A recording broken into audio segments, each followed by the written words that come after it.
What's up, guys? This is the Honest Outlaw here, and today we're going to be talking about my phase blaster.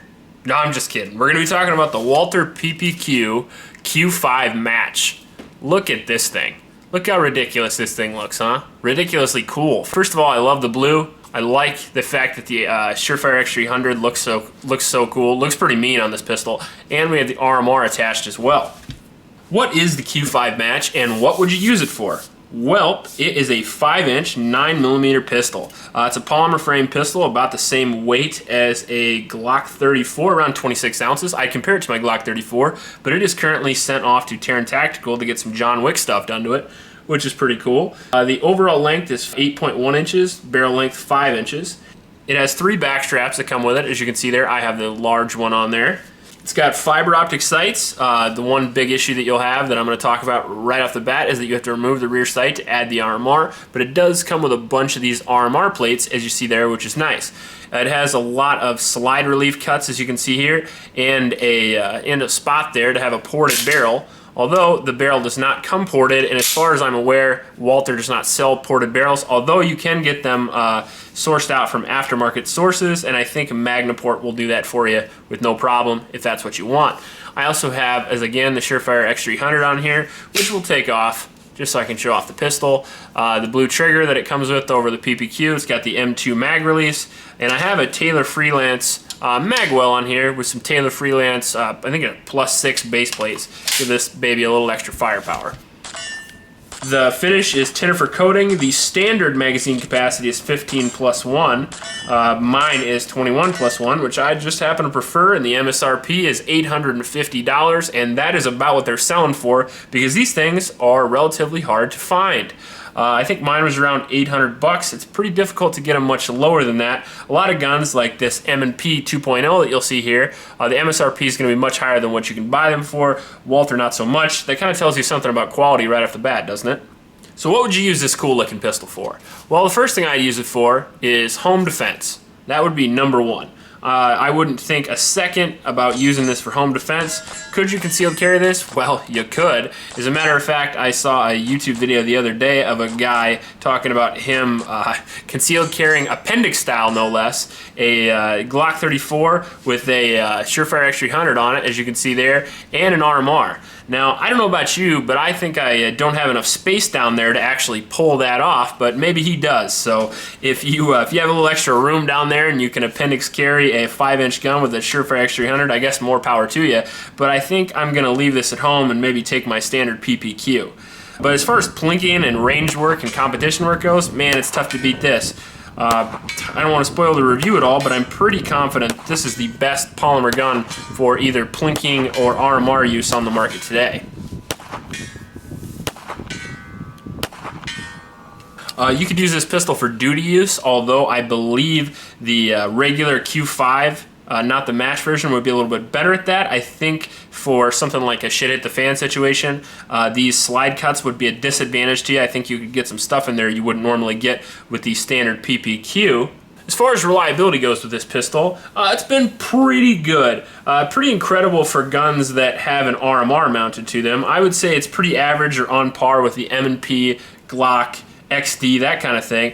Probably a little bit more reliable than the M&P. I've had some problems with the M&Ps as of late. This was 100% with every ammo that I tried until I put the RMR on, and then I had a little bit of issues, and I think that's because, again, you add the weight of the slide plate, you add the weight of the RMR, and now you've changed the physics of the slide as it reciprocates a little bit, and I think that gives it more of an issue with lighter ammo. At least that's what I found. The higher powered ammo, regular stuff, 124 grain kind of stuff, still worked great. As far as durability goes, as I said just in the intro, that I think the slide cuts for something like shit hit the fan would be a bit of a disadvantage, but as far as just regular use, home defense, stuff like that, I think it would be just durable and reliable as the regular PPQ M2s, which are, like I said, known for being an incredibly durable combat firearm. Ergonomics, wow, the grip is great. I just can't say it enough. It's probably the best grip as far as any pistol goes besides maybe the VP9. Backstraps work great. I hate when they cheap up on the backstraps. They don't have it go all the way up. I like to have a little bit of space. Since I have big old hands, I like to have a little bit of space between the web of my hand and the trigger, so I don't have to, because I mean, look, even the way it is right now, I can still fit a lot of my trigger finger in there. I like to have my pad on the trigger when I shoot, so I like to have that little extra space, and it helps me out. But as I said, the ergonomics are great. The Taylor Freeman's magwell actually helps out a little bit with that. It forces you to choke up on the pistol, and it makes it just that little bit more tighter, nice package. The other nice thing about this magwell is that it actually works with the backstrap, which is nice. The slide release works great, as you can see there. Looking at you, CZP-10 for that. The CZP-10 is a great gun, but it doesn't release the mags quite like the PPQ does.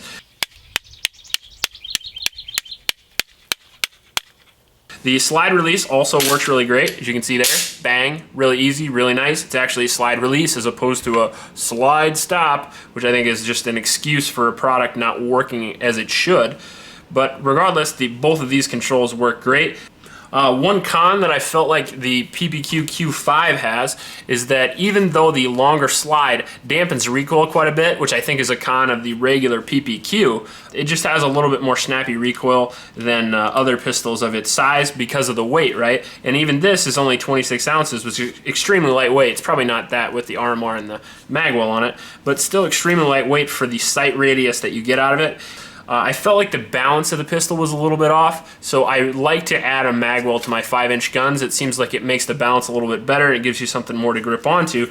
Also, if I could give one con to the PPQ, I think the magwell is a little tough to do speed reloads on, so the magwell really helps. Downside of the Taylor Freeman's magwell, this is not a review, but it doesn't really fit into the PPQ magwell that great and has a big ridge here, which basically defeats the purpose of the magwell. So me being an idiot, I went in there and dremeled the hell out of it and made it look terrible, but it works great, and that's all I really care about. As far as accuracy goes, wow. Just wow, amazing. This is, without a doubt, the most accurate polymer pistol I've ever shot. And that's out of the box. I have Glock triggers, for example. I got this trigger right here that cost me around $300. As you can see the break there, all the creep and all that, which is still great for a Glock trigger, don't get me wrong. I'm not knocking my Zev SSVI combination, but look at this trigger. Holy crap. Reset. I even let it out a little farther. It's just hard to beat, man. I mean, you're on par with custom 1911s on a trigger like that. Like I said, you could easily, with the RMR, which makes things even easier. I've heard some people say that RMRs suck for accuracy shooting. I would completely disagree with that. RMRs definitely have disadvantages on pistols, which I've talked about in my Glock video, but accuracy is not one of them. 1 point of aim, super easy. Not only that, but if you shoot at distance, your front sight usually covers up your target because you have to deal with a drop of a 9mm, which is pretty substantial out of a short barrel at distance. And the RMR can compensate for that a great deal with a little bit more space below the dot, so you can adjust aim above your target accordingly and make that shot. Well, this PPQ Match was just designed for this. I mean, I've never had a pistol that I felt more at home with a red dot on it. With this amazing trigger and the ability to use the RMR for distance shooting, I was shooting, you know, I couldn't get far enough away from my targets to shoot this and actually have a problem. And like I said, I'm not even that good of a shooter. It just shows the accuracy of this pistol. As I've always said in all my videos and will continue to say, that the accuracy of the barrel is kind of a byproduct. You know, if you're Jerry Michalek or something, well then yeah, it's gonna matter. But if you're an average shooter, it's gonna be how you interact with the trigger, how good the trigger is, and how easy the sights are to acquire and keep on the target, and that's gonna equate to accuracy, and this pistol is phenomenally accurate. Now, don't get me wrong here, I said this is the best trigger and the most accurate polymer gun I've ever fired. It doesn't still, however, compare to like a 1 pound CZ orange trigger. That's 1.5 pounds. So you gotta weigh that. If you're gonna go for just a plinking, messing around gun and you don't care about weight, you might wanna look into something like this.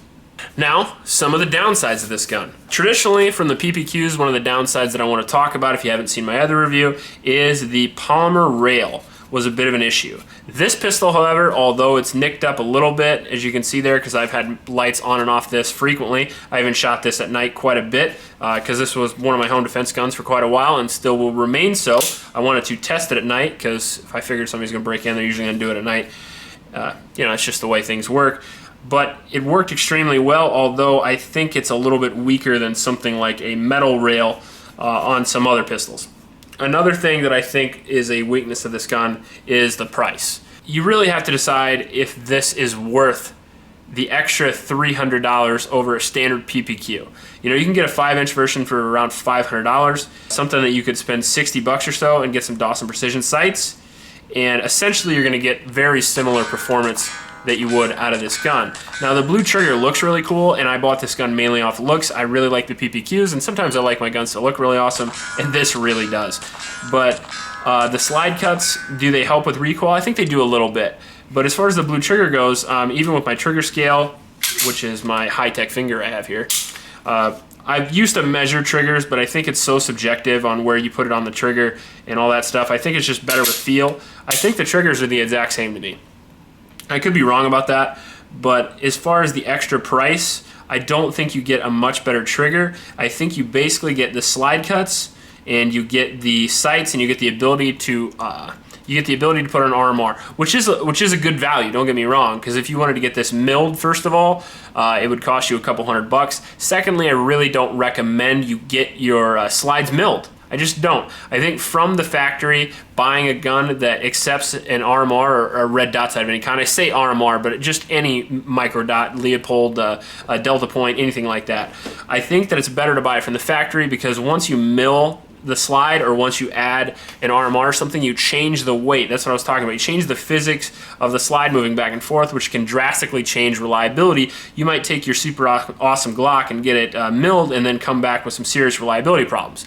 And now that may not happen. You may get it from a reputable guy, but I have heard of people who had that happen. So if you're gonna get an RMR and you wanna put it on a PPQ, this is a great option for that. Also, the slide relief cuts look really cool. It's got serrations on the top to prevent glare, though you don't have to worry about that really with the RMR. All in all, it's a really cool looking, amazing pistol.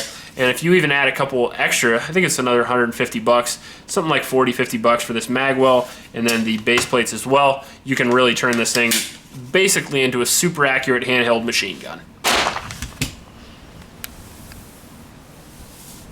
The last thing I want to talk about that's a con that I talk about on every one of my pistols is the damn texture. The PPQ is probably a bigger offender than most. As you can see here, we'll compare the texture really quick to the M&P 2.0. This texture is superior. That's for sure. No doubt superior. I really like the texture on the M&P 2.0. That's actually why I bought it. The upgraded trigger doesn't really matter to me, because of my other M&P, I have an Apex trigger. Now, the recoil impulse between the two, we'll compare them really quick before I end this video. This has less recoil than this. This is more accurate than this. This is more reliable than this. That's all I want to tell you right now. Tune in for my M&P 2.0 review at a later date to find out the rest. If you like this video, please like and subscribe. If you want me to do a comparison video with this handgun to some other handguns, maybe even the CZ Orange or something like that, put it in the comments below and I'll see what I can do. Please help out your local homeless shelters, and remember to recycle. Check you later.